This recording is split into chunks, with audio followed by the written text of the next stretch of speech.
1, 2, 3, 4. I told you so.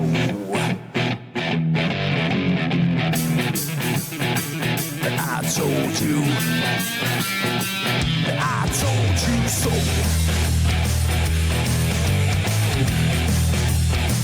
I told you. Yeah. Remember when I told you about 9/11? Remember when I told you about Building 7? Remember when I told you about the fluoride in the water? Yes, I did. You got a drinking problem. Remember when I told you about the New World Order? Remember that? Remember when I told you about the chemtrails in the sky? Remember when I told you that NASA was full of lies? Remember when I told you about the ultra mind control? Well, I just want to say that I told you so, yeah. And don't let me be the one to tell you in the end that I told you so.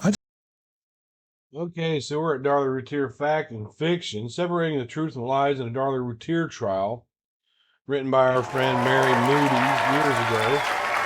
I'm trying to put this video in a series so that this website lasts forever for people to refer to for years to come. There's a lot of good work here. I went through the introduction, the who's who, the Routier statements, the arrest warrant, author Barbara Davis, the myths, all of those, in her own words, and we are on Statement 4 of Darlie's own words. Said no intruder because the windowsill dust was undisturbed. James Cron arrived at the Routier home at 5:45 a.m. on June 6th. He saw an undisturbed layer of dust over the entire windowsill through which a murderer allegedly entered and exited. Davis, when you were looking at the windowsill area, what types of things were you looking for? Cron, signs of an intruder going through it. Disturbed dust, footprints, glass, blood, any outside debris that might have been carried in through the clothing or shoes of an intruder, such as bark, mulch, damp vegetation, just any sign that an entry and exit was made through that window. Davis, did you find any evidence whatsoever that an entry had been made either in or out of that window? Cron, no. Needless to say, the windowsill dust was just the beginning. Jim Cron that is a word that I'm not used to. Succinctly summed up all of his observations. The type of cutting on the screen was inconsistent with the known ways to enter. The screen will pull out very easily. The cuts were not by the two latches at the bottom, where cuts would normally are gone when its screen is removed. The knife in the butcher block is inconsistent with a burglar that just came in and cut a screen. It's equivalent to coming in with one knife, putting it up, looking for another knife to commit the stabbings. There was a lot of jewelry and property, purse, wallet, wristwatch, laying in plain view.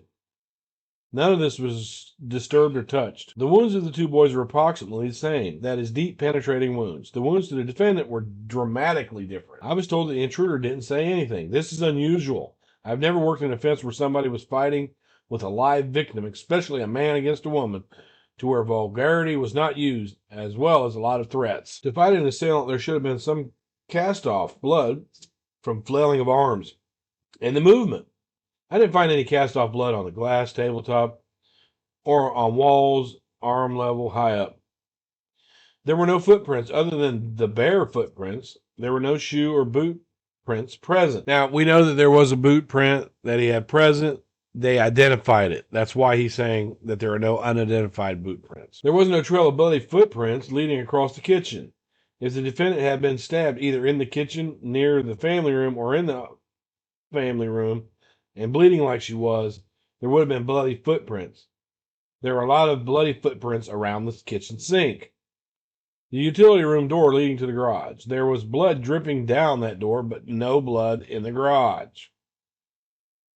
We went over the garage floor, the door, the point of entry, exit, the window, and found no traces of blood, animal or human. The fact that the gate was so difficult to open and close is inconsistent that someone would have committed a crime like this and gone to the great care of shutting the gate behind them and latching it. Alan Brantley, an FBI special supervisory agent with the Center for The analysis of violent crimes offered testimony about risk factors which greatly deter intruders. The Routier residence was surrounded by other homes on all sides. A vehicle was in front of the house, suggesting that there may be someone home. People sleeping downstairs, someone coming around to the back of the house certainly would have been able to see that there was light emanating from the inside. All right, I want to show this large cage right here with the food that shows, there's a litter and food in it.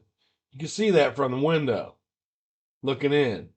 You can also see this right here, which indicates that there is a animal or animals living there. Animals alert.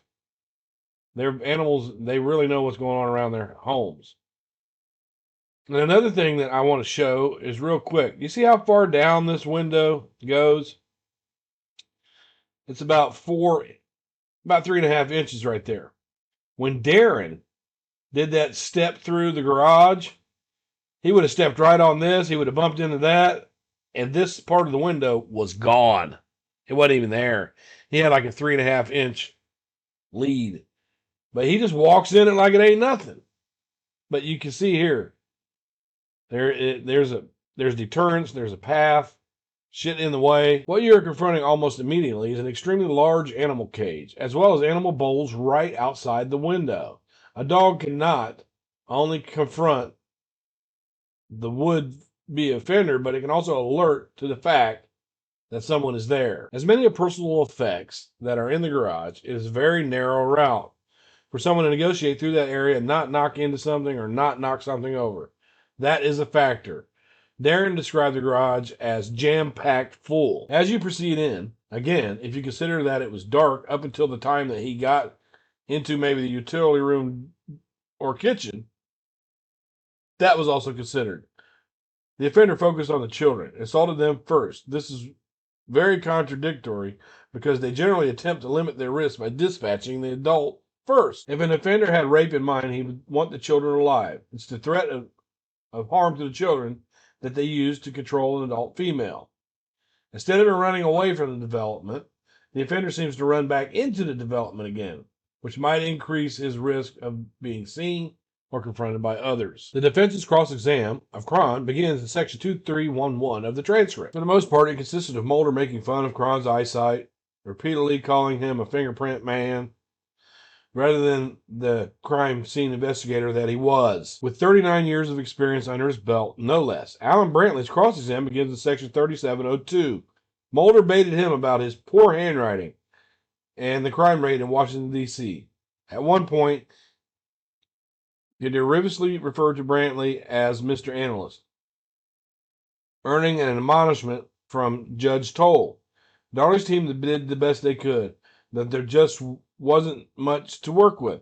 Her guilt was so obvious that the defense's only defense was smoke, mirrors, and hubris, and courtroom theatrics that he pulled with them pulling the fifth. Conclusion. It was said no intruder because the mulch wasn't disturbed. It was said no intruder because the windowsill dust wasn't disturbed. They convict a mother of murder because of the silly string video? There should be blood spray on the backsplash if I cut my throat at the sink. Are you seeing a pattern here?